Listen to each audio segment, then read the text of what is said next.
History is full of strange handoffs, moments when entire regions change hands between empires, often for reasons that seem baffling in hindsight. But few stories are as curious or as overlooked as the time when Russia actually owned Alaska, a vast, icy land that now seems inseparable from the United States. For over a century, a massive chunk of what we now call America was in fact Russian territory. Russian settlers, traders, and explorers called it home, leaving their mark on the land in ways that still echo today. But how did Russia, a nation thousands of miles away, end up planting its flag in Alaska? And perhaps more intriguingly, why did they eventually decide to let it go? The answer is a wild mix of imperial ambition, the lure of fur fortunes, and the harsh reality of managing a remote outpost across a frozen ocean. The fur trade, especially the prized sea otter pelts, was a gold rush of its own kind, drawing adventurers and fortune seekers to the edge of the world. Russian Alaska is a largely forgotten chapter in world history, a place where the Cyrillic alphabet was carved into the wilderness, Orthodox churches rose among the pines, and fortunes were made and lost in the pursuit of animal pelts. To understand why Russia eventually walked away from Alaska, we first have to ask, what drew them there in the first place? What dreams and ambitions fueled this unlikely adventure? It wasn't the breathtaking scenery or the harsh climate that attracted them. It was the promise of wealth, power, and a chance to expand their influence on the world stage. In the 18th century, Russia was a nation on the move, pushing ever eastward across Siberia, hungry for new resources, new lands, and new opportunities to assert its power. Their explorers reached the very edge of Asia, standing on the shores of the Pacific, gazing into the unknown and wondering what riches and mysteries might lie beyond the horizon.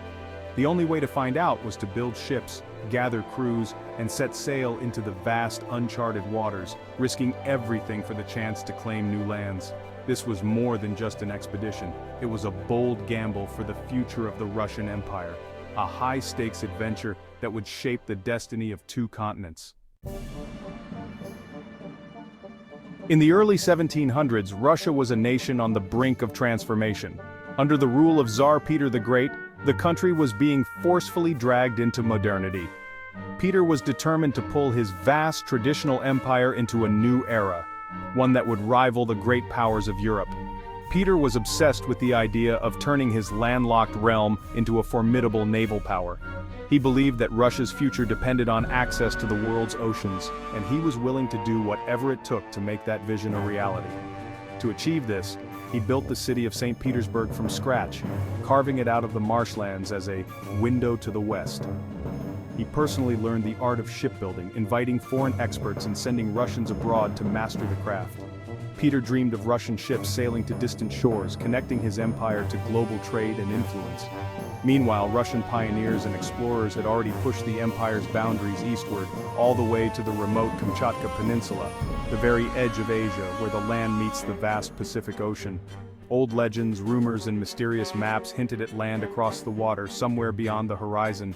Yet no Russian had ever set eyes on these distant shores, and the truth remained a tantalizing mystery. Peter the Great was captivated by these unknowns. He wanted answers. Was there a strait separating Asia from America? Was there new land to claim, new resources to exploit, and new glory for Russia? In 1725, Peter commissioned Vitus Bering, a skilled Danish navigator in Russian service, to solve the riddle. Bering was tasked with leading an expedition into the uncharted North Pacific. The mission was daunting.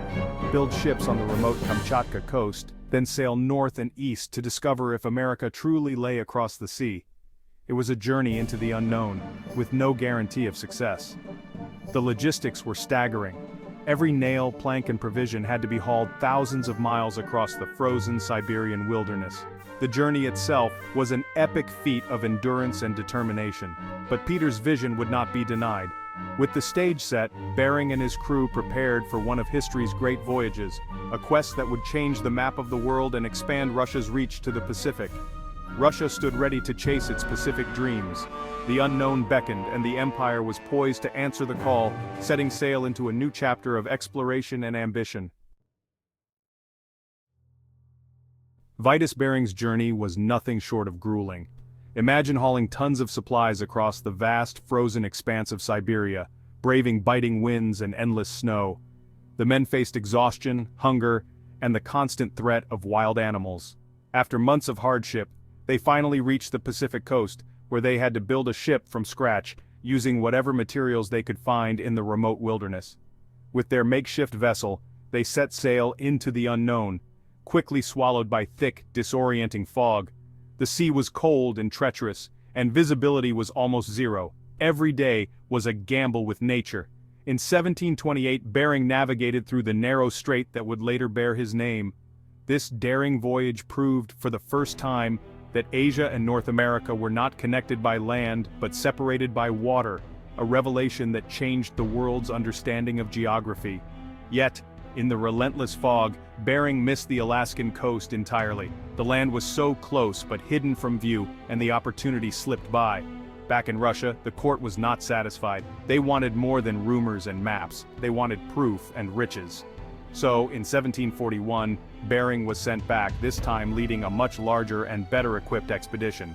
This time, after a perilous journey, Bering and his crew finally set foot on Alaska's wild, uncharted coast.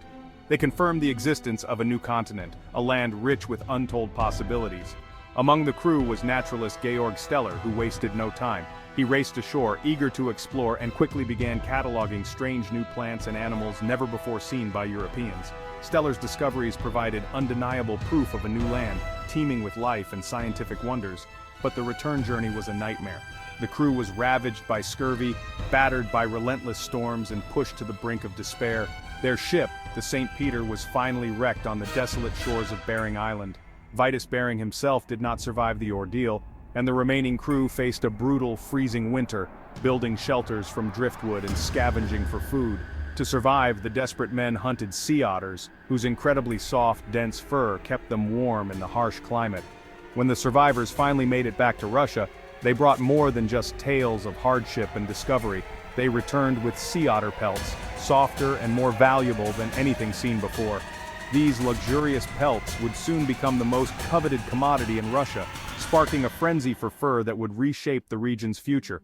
The irresistible lure of fur riches drove Russia's push into Alaska, fueling exploration, settlement, and competition with other empires. And so, a new chapter of exploitation and colonization began, one that would forever alter the fate of Alaska and its people.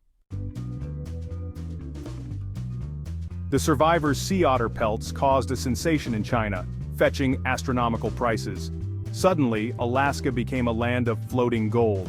Rugged Siberian trappers, the Promyshleniki, rushed to the Aleutian Islands, launching the Alaskan fur rush. Dozens of private companies competed in a chaotic, brutal hunt for otter pelts. The profits were staggering. A single voyage could make a fortune. Russian expansion into Alaska wasn't about glory, it was about profit. The trappers exhausted one island's otters, then moved to the next, creeping eastward.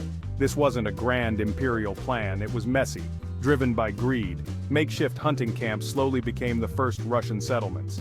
Alaska's Russian era began not with colonization, but with a fur frenzy. The land's fate was tied to the fate of the otter. The Aleutian Islands were home to the Unangan or Aleut people, skilled maritime hunters. Russian trappers arrived, upending their world. Early encounters were violent. The Russians saw the Aleuts as a resource to exploit. They forced Aleuts to hunt otters, often by taking hostages. Resistance was fierce. Aleuts fought back, destroying ships and killing trappers. But Russian firearms and disease devastated the population. Over time, a system of coerced cooperation emerged. Aleut men became primary hunters for Russian fur companies, often far from home. Russian Orthodox missionaries arrived, and a Creole population emerged. The relationship was built on exploitation and power imbalance. Russian influence changed Aleut society forever. The cost of fur was paid in lives and culture.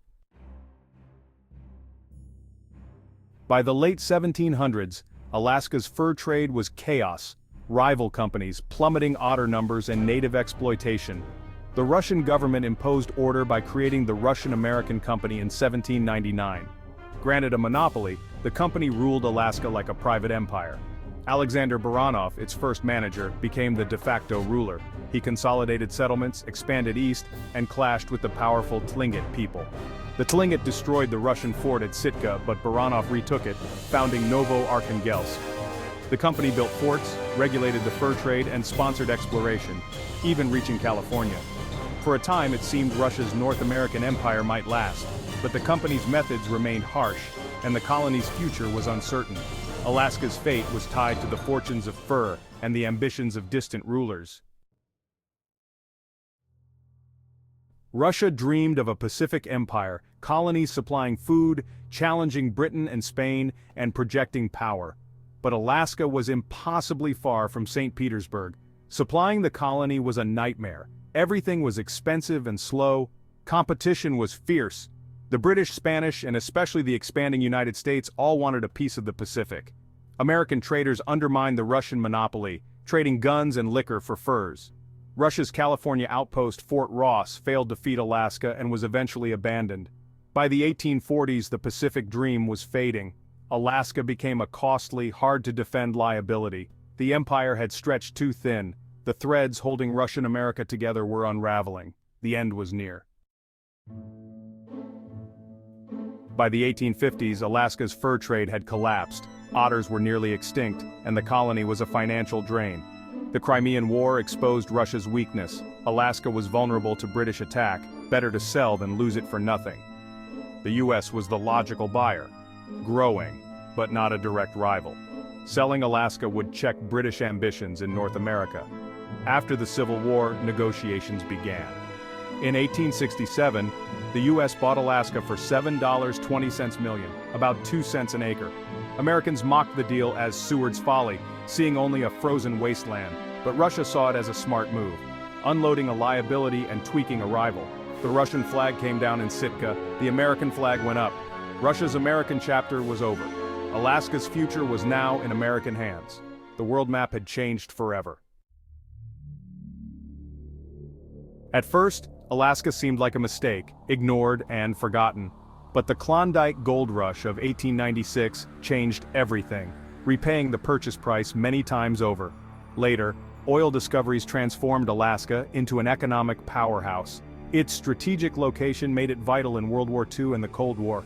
Russian influence lingers in churches, names, and place names across Alaska. The story of Russian Alaska is a reminder of how quickly fortunes shift. An empire's prize can become a burden, and a folly can become a treasure. What if Russia had never sold it? The world might look very different. History's twists echo in the Alaskan air. The legacy of Russia's Alaskan adventure endures.